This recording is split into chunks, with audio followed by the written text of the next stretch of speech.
வடமொழியில் கவிதை தந்த கங்கையை போல் வடமொழியில் கவிதை தந்த வால்மீகி வியாசன் எல்லாம் பிரம்ம தேவனை கால் பெற்ற பிள்ளைகளே. பல்லவன் யார், கம்பன் யார், இளங்கோவடி யார், ஒற்றை குத்தன் இவர்கள் எல்லாம் யார் யார்? பிரம்ம தலையில் பிறந்ததில்லை, ஆனால் இவர்கள் எல்லாம் தமிழ் மொழியின் இமயங்கள். அத்தகைய தாய் போற்றி வளர்த்த தாய் தமிழே, என்னுயிர் உள்ளவரை உன்னை மட்டுமே நான் வணங்குகின்றேன். உழைப்பாலும் உறுதியாலும் உயர்வடைந்த உலக போற்றும் காவேரி மருத்துவமனைக்கும் பொழியாளுமை பெற்ற காகா கிரகத்துக்கும் அஞ்சாத நெஞ்சம் கொண்ட மாபெரும் சகாப்தமாம் நடுவர்களே, ஒற்றை செங்கலால் பயத்தை விரட்டி அடித்தவர்களாம் என் சக போட்டியாளர்களே, என் உள்ளமெல்லாம் குடிகொண்டிருக்கும் என் காவேரி மருத்துவமனையின் அன்பு படைகளே, வருக வருக.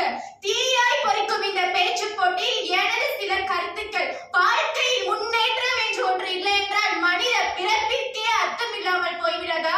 அத்தகைய தொடர் முன்னேற்றம் பற்றி தான் உங்கள் முன் பேச வந்துள்ளேன். அடுப்பூது பெண்ணுக்கு படிப்பதற்கு ஆணுக்கு நிகர் பெண்ணிலை, பிறந்த குழந்தை பெண் குழந்தை என்பதால் உயிருடன் கொல்லப்பட்ட இதிகாச காலம் எல்லாம் மாறி இன்று 2 ஆண்கள் மட்டும் உள்ள இந்த பேச்சு போட்டியில் இத்தனை பெண்கள் நாம் ஜொலித்துக் கொண்டுள்ளோம் என்றால் இதுதானே பெண்ணின் முன்னேற்றம்? ஆண்டவன் படைப்பில் அனைவரும் சமம் எனில் அவன் உயர் ஜாதிக்கு மட்டும் என தங்கத்தால் மூளை செய்து மண்டைக்குள் வைத்தானா? மற்ற ஜாதிக்கெல்லாம் மண்டைக்குள் இருப்பதென களிமண்ணா சுண்ணாம்பா என ஜாதி மத வேறுபாட்டை எதிர்த்து இன்று கல்வியின் சரித்திரம் படைக்கப்பட்டுள்ளதே. இதுவல்லவா முன்னேற்றம்? இன்று இந்தியாவின் ஒட்டுமொத்த பெருமையாக இருக்கும் நம் ஒட்டுமொத்த பெருமையாக 100 கிராம் உடல் எடை கூடுதலால் இறுதி சுற்றிற்கு தகுதி நீக்கம் செய்யப்பட்டாலும் இறுதி வரை தன் முயற்சியை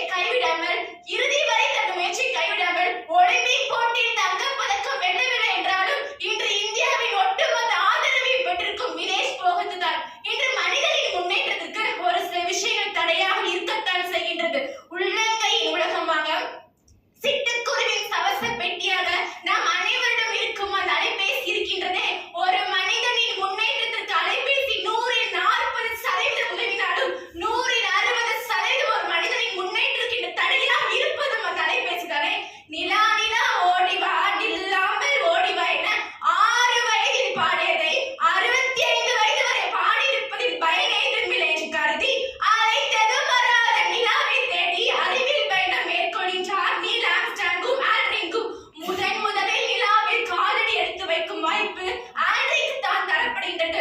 ஆனால் ஆல்ட்ரிங் ஒரு முறை யோசிக்கிறார், ஒரு புதிய கிரகத்துக்கு நமது காலடி எடுத்து வைக்கின்றோமே, நமக்கு என்ன வேணாலும் ஆகலாமே என்று அவர் யோசித்து பயப்படும் அந்த ஒரு தருணத்தை நீல் ஆம்ஸ்ட்ராங் முறையாக பயன்படுத்திக் கொண்டு என்ன ஆனாலும் பரவாயில்லை, நிலாவில் முதலில் காலடி எடுத்து வைப்பது நாமாகத்தான் இருக்க வேண்டும் என்று துணிச்சலோடு காலடி எடுத்து வைக்கின்றார். ஆக இப்போட்டியான உலகத்தில் நாம் பயப்படும் யோசிக்கும் அந்த ஒரு தருணத்திலே நமது வாய்ப்புகள் பறிக்கப்பட்டு அந்த வெற்றிகள் தடுக்கப்படுகின்றது. 77 ஆண்டுகளாய் நாம் பெற்ற சுதந்திரத்தில் தகுதிக்கும் திறமைக்கும் தரப்பட்ட வாய்ப்புகளால் கிழித்ததென்ன தைத்ததென்ன? கிழித்து தைத்ததுதான் என்ன என்ன என்ன இது என்றைக்கும் இல்லாத வெப்ப தலைமை கவிதையிலே என கேட்க தோன்றுகிறதா?